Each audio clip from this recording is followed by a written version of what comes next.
পদ ভাবে আমি দেব, রথ ভাবে আমি, মূর্তি ভাবে আমি দেব, হাসে অন্তর্যামী। কেন বললাম আপনাদের একটু পরে বলবো। দেখুন, পশ্চিমবঙ্গের সমকালীন রাজনীতিতে দিলীপ ঘোষ একজন শুধু চর্চিত ব্যক্তি নয়, উনি কিন্তু একজন হিট চরিত্র।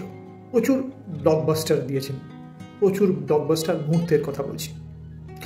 এরকম একজন ব্যক্তি যিনি রাষ্ট্রীয় স্বয়ংসেবক সংঘের একসময় সঙ্গী ছিলেন। তো রাষ্ট্রীয় স্বয়ংসেবক সংঘ যারা করতেন বা যারা করেছেন বা যারা করছেন, পরবর্তীকালে তারা যে সকলে রাজনীতিতে এসছেন তার তো কোনো মানে নেই। সুতরাং দিলীপ ঘোষের ভবিতব্যে যে রাজনীতি লেখা ছিল তার কোনো নিশ্চয়তা ছিল না। ঘটনাচক্র উনি রাজনীতিতে এসছেন এবং রাজনীতিতে এসে স্ট্রেট ব্যাটে খেলা পছন্দ করেছেন।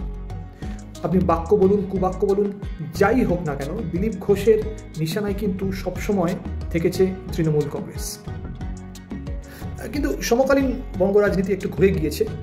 এই সময় হয়েছে কি, দিলীপবাবুর নিশানায় কিন্তু এখন এই মুহূর্তে তার দলের নেতাকর্মীরা চলে গিয়েছে। দিলীপবাবু মিসাইল মারছেন, তো তারা কামান দাগছেন। দেখুন, পরিস্থিতি এমন জায়গায় চলে গিয়েছে যে কারো কারো ব্যক্তিগত জীবন পর্যন্ত উন্মুক্ত হয়ে যাচ্ছে। রাজনৈতিক চর্চার বিষয়বস্তু যখন বিয়ে, গার্লফ্রেন্ড থেকে এমনকি বিছানা পর্যন্ত চলে যায়, তখন আপনি বুঝবেন যে কিছু চাপ আছে, অত্যন্ত চাপ আছে। চাপ কেন বললাম, তার কারণ হচ্ছে রাজ্য বিজেপির নেতাদের মধ্যে এই যে ইনফাইটিং অ্যান্ড দ্য স্লাগ ফেস্ট, এইটা কিন্তু ঘুরিয়ে শাসক দল তৃণমূল কংগ্রেসকে একটা ডিভিডেন্ড দিচ্ছে এবং ভবিষ্যতেও দেবে। এই জন্যই আমি বলেছিলাম যে পদ ভাবে আমি দেব, রথ ভাবে আমি, মূর্তি ভাবে আমি দেব, হাসে অন্তর্যামী। আমি আর কিছু বলতে চাইছি না, আপনাদের বুঝে নিতে হবে অন্তর্যামী এখানে কে, কেই বা পথ এবং কেই বা রথ। সকলে ভাবছে যে আমি এমন একটা কিছু মিডিয়াতে বলে দেবো, টেলিভিশন চ্যানেলে, ইউটিউব চ্যানেলে বলে দেবো, তার ফলে আমি জনমানুষের সামনে চলে আসবো। সকলে ভাবছে, যারা যারা বক্তব্য দিচ্ছে। কিন্তু কেউ ভাবছে না এর ফলে রাজ্য বিজেপির যে একটা ভারসাম্য ছিল সেটা নষ্ট হচ্ছে। মানুষের মধ্যে যতটাই অ্যাকসেপ্টেন্স ছিল সেটা আস্তে আস্তে কমছে। একজন কিন্তু আড়াল থেকে হেসে চলেছে, আমি তাকে অন্তর্যামী বলেছি। আপনাদের ধরে নিতে হবে, বুঝে নিতে হবে তিনি কে। হু চ্যালেঞ্জেস হোম, এটা একটু বোঝার দরকার আছে। এবং এই রিয়াকশানগুলো কী কী সেটা যদি আপনারা ভালো করে বোঝেন তাহলে দেখবেন যে অনেক কিছু উত্তর পাচ্ছে। যেমন বিরোধী দলনেতা শুভেন্দু অধিকারী কি বলছেন এই দিলীপ ঘোষের বিষয়ে, যখন প্রশ্ন করা হয়েছে উনি বলছেন কোনো ব্যক্তি তিনি কি করবেন কি করবেন না, কি বলবেন কি বলবেন না, সে তো উত্তর আমি দেব না। অন্য একটি জায়গাতে উনি বলছেন যে কারো ব্যক্তিগত বিষয়, তার মন্তব্য, তার চলার ধরন, প্রেম, প্রীতি, ভালোবাসা, রাগ, বিরহ, দহন, এসবের উত্তর আমি দেই না।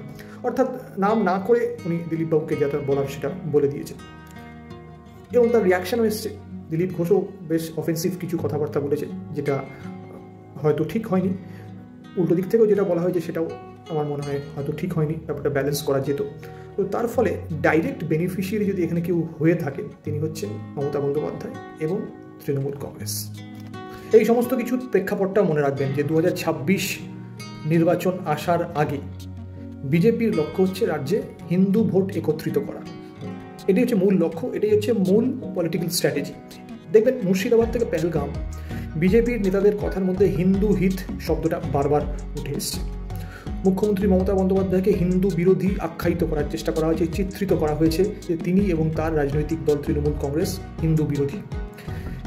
রাজ্য সরকারের বিভিন্ন কার্যকলাপ, তৃণমূল কংগ্রেসের বিভিন্ন কার্যকলাপ বারবার কিন্তু প্রশ্নবিদ্ধ হয়েছে বিজেপির দ্বারা। তার কারণ বলা হয়েছে এগুলো হিন্দু বিরোধী কার্যকলাপ। এখন কাউন্টার পলিটিক্সটা কি সেটা একটু আলোচনা করি। দেখবেন বিজেপি পরিচালিত যে হিন্দুত্বের থিম, তার পোস্টার বয় হচ্ছে দিলীপ ঘোষ। বেশ অনেকদিন ধরে আছে, যদি আমি পোস্টার বয় বললাম, ভদ্রলোকের বয়স 60 বছর হয়ে গেছে। তাকে এই সম্পূর্ণ চিত্রের মাঝখানে হাজির করা হচ্ছে কাকে কাউন্টার করার জন্য। This is the bigger politics. যিনি এই সময় পশ্চিমবঙ্গে হিন্দু হৃদয় সম্রাট হতে চেয়েছেন বা হতে চলেছেন, শুভেন্দু অধিকারী, তাকে কাউন্টার করার জন্য। এখন দেখুন, দিলীপবাবু নিজেও বিজেপিতে কিছু না কিছুটা তো কোণঠাসা আপনারা বলতেই পারেন। তো এই ঘটনাটাকে উনি নিজে কীভাবে দেখেন সেটা তো ওনার ব্যাপার। বিভিন্ন রকম মন্তব্য তারও বাজারে এসছে, কিন্তু এটা উনি হয়তো অস্বীকার করতে পারবেন না বা ঘটনাক্রমে হয়ে গিয়েছে। ওনার বিবাহের যে ঘটনাটাকে, সেই ঘটনাটাকে রাজ্যের শাসক দল তৃণমূল কংগ্রেস কিন্তু রাজনৈতিক সুবিধার্থে কিছুটা হলেও ব্যবহার করে ফেলেছে। এবং দিলীপবাবু মানুন বা না মানুন বা অন্য কারো কী ওপিনিয়ন আছে সেটা তাদের ব্যাপার, কিন্তু দিলীপবাবুর বিবাহের যে ঘটনা আমি আপনাদের আগের ভিডিওতে বলেছিলাম, সেখানে তৃণমূল নেতাদের যে এই গদগদ হয়ে শুভেচ্ছা জানানো, মুখ্যমন্ত্রীর ফুল এবং বার্তা পাঠানো, সেটা সৌজন্যতা তো একদিকে আছে, কিন্তু অন্যদিকে অনেক বড় একটা রাজনীতি রয়েছে, সেটা মানতে হবে। কিন্তু ওভারঅল আমার যেটা মনে হয়েছে, this is a master stroke in counter politics by Mamata Banerjee. দেখুন, 21শে জুলাইয়ের মঞ্চে দিলীপ ঘোষ তৃণমূল কংগ্রেসে যোগ দেবেন কি দেবেন না এটা গৌণ, কিন্তু মুখ্য বিষয় হলো এই যে দীঘার জগন্নাথ মন্দিরে মালা পরিহিত দিলীপ ঘোষ সস্ত্রীক মুখ্যমন্ত্রী মমতা বন্দ্যোপাধ্যায়ের পাশে বসে রয়েছে। এই যে ছবি, এই ছবি পশ্চিমবঙ্গে বিজেপির হিন্দুত্বের রাজনীতিকে জবরদস্ত ধাক্কা দেবে, দিয়েওছে।